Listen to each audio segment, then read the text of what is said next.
No redos on this. Nope. Okay. Do you want to start? Sure. Is it recorded? Yep. Okay. What sports have you played throughout your life?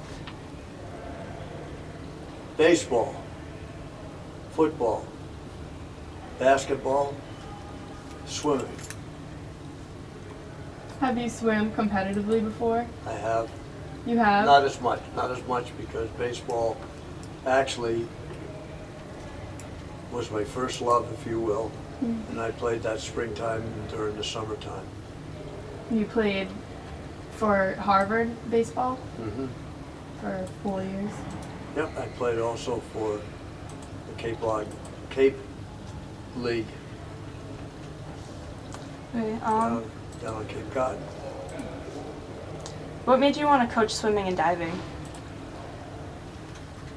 My first job was at Hebron Academy in Hebron, Maine, and I was hired as a football coach, as a baseball coach, and could you do swimming? I said, yeah, I'll do swimming.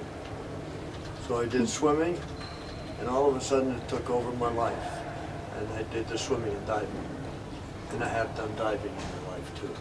How long did you coach at UMaine for swimming? UMaine, Yeah. 19 years.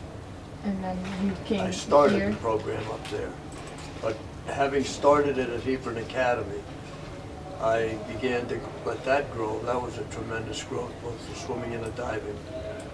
And having had some experience in it, I then began to gravitate towards that as my one and only sport. And I went to the Hill School in Pennsylvania and did football as an assistant, swimming and diving as my main thing, also baseball coaching in the spring. I went to the University of Maine, and it was all swimming and diving. And during that time, I did a tremendous amount of study About swimming? about swimming and diving, learning why. Was it different, like going from UMaine being a D1 school and then coming here to like coaching D3? Yes. Yeah. How? Well, in D1, the people that came to the program in D1 were committed to swimming. Mm-hmm. Oh, yes. Do I have to study too? Yes, you do. And I had some very good students, but they also had a commitment to swimming. And there were some outstanding people. And I again mentioned the commitment to it and the love of it was universal among the teams. In the Division 3, I had many people who were very committed to it, wanted to be the best, but I also had people who looked at it as a recreational sport. And some people in Division 3, and I don't not only talk about it here, but in Division 3 general throughout New England, they wanted to go to Division 3 because they didn't want to do the additional time element in the Division 1. Do you think there's a difference in the quality of athletics?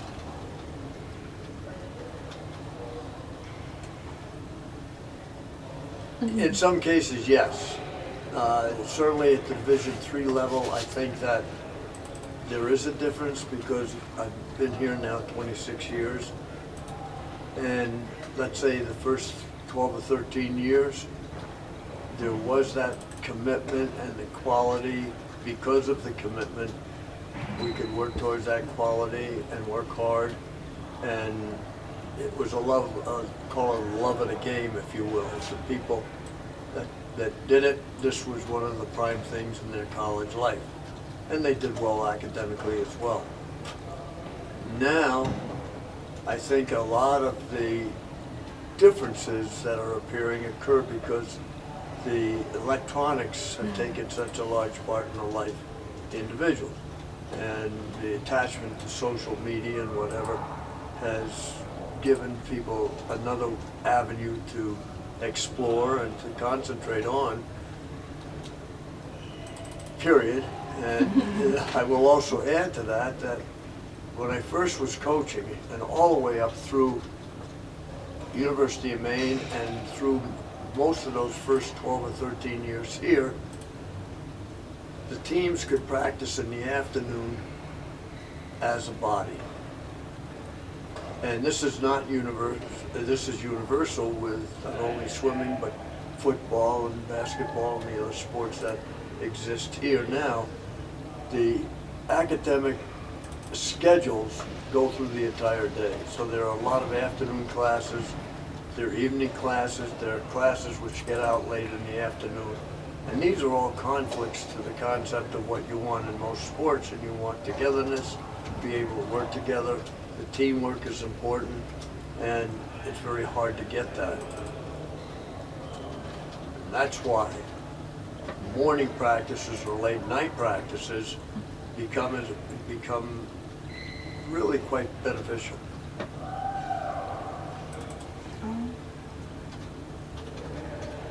Do you believe that D1 athletes should be paid? Why or why not? Athletes being paid D1. in D1? Mm-hmm. No. No. If they want to go professional, let them go professional. Mm-hmm. I think they bring a lot of money into some of the athletics in Division I. And there's a difference between Division I and Division I. What am I talking about? Well, the different levels of Division I. Mm-hmm. So, for instance, the University of Maine was a Division I school, but they came not to go on to pro sports. They came to play good basketball or football or to swim or whatever, and they were looking at that as a wonderful avenue in their college career. Now, when you go to the big schools or the top of that, Division 1A, if you will, then you get your Ohio States and you have Notre Dame and Georgia and whatever, then they're playing the sport. They're still playing the sport for themselves in a great deal, and they're playing it for the college. But if they're looking for professional sports ahead, if they're coming for that purpose, well, let them ride out the college career, giving to the university. Then when they get into professionals, they can get paid. Is swimming your favorite sport that you've coached, or what, do you have a preference? It is now. I mean, it's very much, it took over my life. I got to the point where I actually was called upon to lecture and give clinics, and in both the swimming and the diving, they both take over. People have asked me a lot of times, is diving your favorite? Diving is a favorite. Is swimming a favorite? Yes, they're both in my mind. So I try to treat them equally, and try to look at them equally, even though I sit with Casey most of the time and I watch every dive she does. But as I'm working with swimmers, I'm also watching as much as I can every individual and trying to at least touch each individual in some way during each practice. And it is a favorite. I love the sport. When I was playing it, baseball probably was my favorite before I got into the coaching of swimming. What's motivated you to coach for so long? Love. I love to work with people. In the summertime, I work with youngsters and learn to swim. So I get to the opportunity, when I get tired of working with people of college age, I say, oh, geez, that's enough. I get to work with the 3.5-year-olds and 4. Then when I get to the end of the summer, I say, that's it. I'm ready to work with the older people again. You teach like lessons. You have a clinic at your house over the summer, right? Yeah, for six weeks in the summer. Mm-hmm. It's very large and very well known. After coaching for so long, you must see flaws in the system of student athletes. What are they? Say that one again, please. After coaching for so long, you must see flaws in the system of student athletes. What are they? Flaws in the student athletes? Well, I think it's the commitment, the level of commitment. And I just love to work with the people. And if a person wants to learn and they want to be the best that they can be, then it works. If they don't, then that's a flaw. If this is what you're looking for, it's a flaw in the way they approach athletics. And this is not swimming, this is all the sports. They see it in more of the sports now in which people are coming to participate in a sport, not to rule that sport, if you will. Mm-hmm. Okay, here's a good question. It's not on this. But have you ever dealt with the issue of discrimination on one of your teams? Like, have you ever found out that some of your athletes were discriminating against another swimmer? Yep. How did you handle that?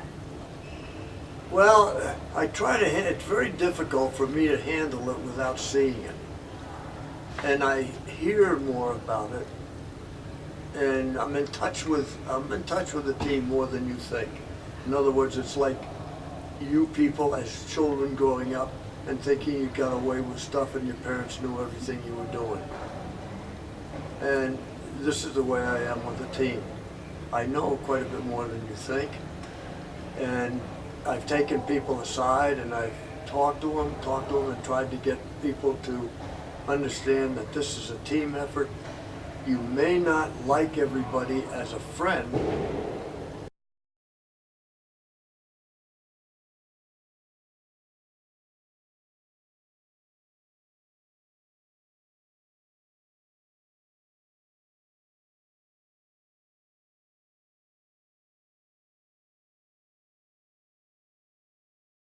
Line.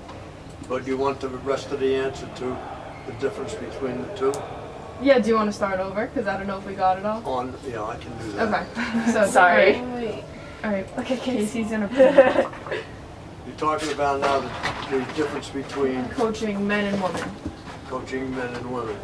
The difference is more like a division level. It's not so much between the genders, it's more like a division level, because I had very committed students who had wonderful goals, and coming here, one difference is that I didn't have perhaps as many that were committed that way. When I first took over the team, I had a couple of people that left in the middle of the year, indicating that they thought this was more of a recreational program. Hello? No, it's a varsity level. So what everybody is working for, in my mind, it might not translate down to everybody else, but you're looking really to do the very best you can. You want to get in and you want to qualify for the championship. You want to do the best. You want to be beating people. And the idea about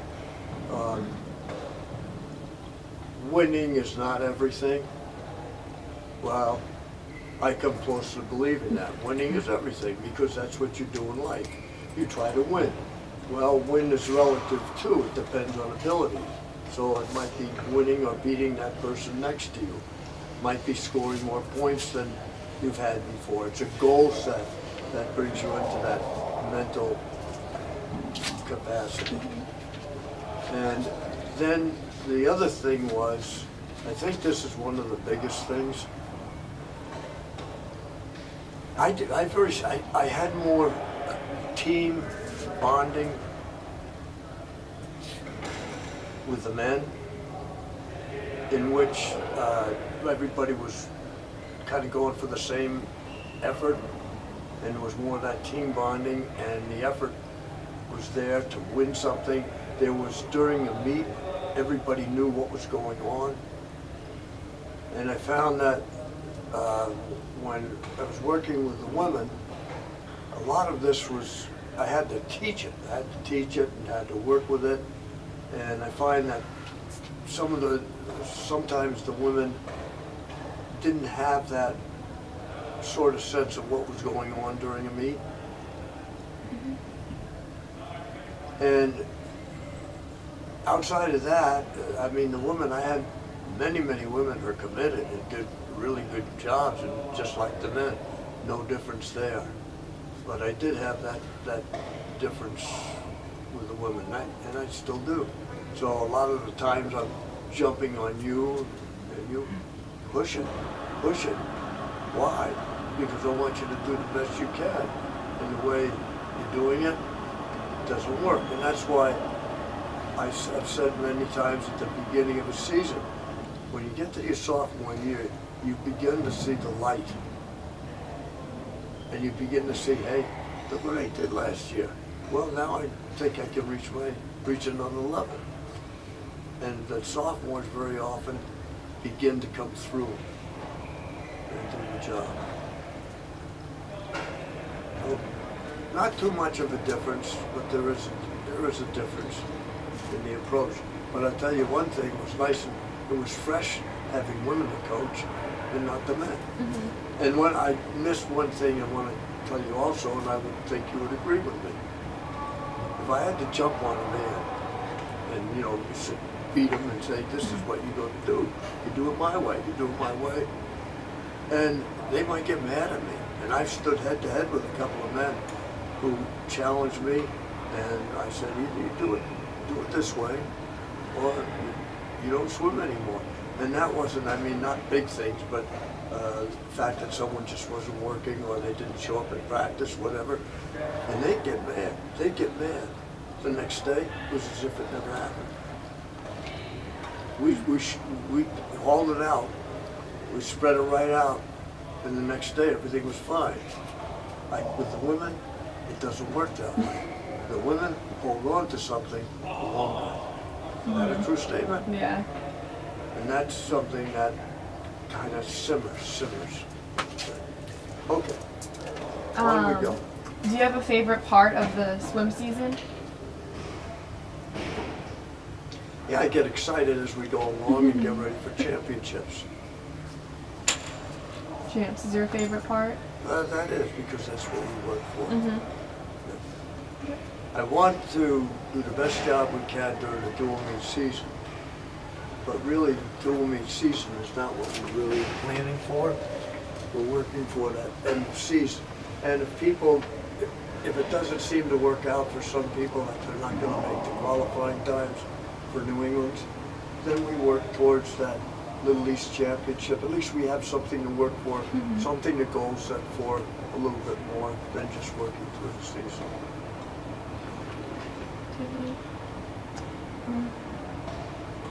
Title IX? So how do you feel about Title IX? What's your opinion on that? I mean, we had to go to a meeting for it too. I feel good about it. I don't have any problems with Title IX. I mean, Title IX is something that should be. Yep. Women should have their equal share, and it's dependent on the average in a particular school. If a school is pretty well divided between 50% men, 50% women, then that goes all the way down through athletics. If it happens to be either men or women on top, let's say there's 60% women and 40% men, then it goes the other way. Women have the opportunity to be a little bit more active, maybe a little bit more numbers in the sports than the men. So it goes both ways. What would you say if the administration came to you and asked if you wanted to also coach a men's team in addition to the women? Have a men's team Yeah. and along with the women. Yep. Number one, I don't think they would ask that because it would upset the federal laws. You're all over the The place. federal laws say equal. They could do it if they added another women's sport or increased numbers somewhere along the line. I think at this time, and I think that some of the schools have had this difficulty, I don't think it's a difficulty, it's just a way of things going, that at this time, no men's team would be added simply because it would force different pressures on the administration for equal amount of women as whatever added. Would you be open to it though? Or would it be too much? Hard with, I would be a little bit more opposed to it simply because of the facilities Yep. that we have. It's hard. You have to decide whether you're going to practice men and women together or practice men and women separately. Okay, when? Yeah. When can you do that? Well, you have to eliminate some of the recreational programs or find a time that academics are not interfering. So, it's difficult. Okay. Good. Do you have any questions? No. I think we're good. Thank you. You're welcome. Thank you very much.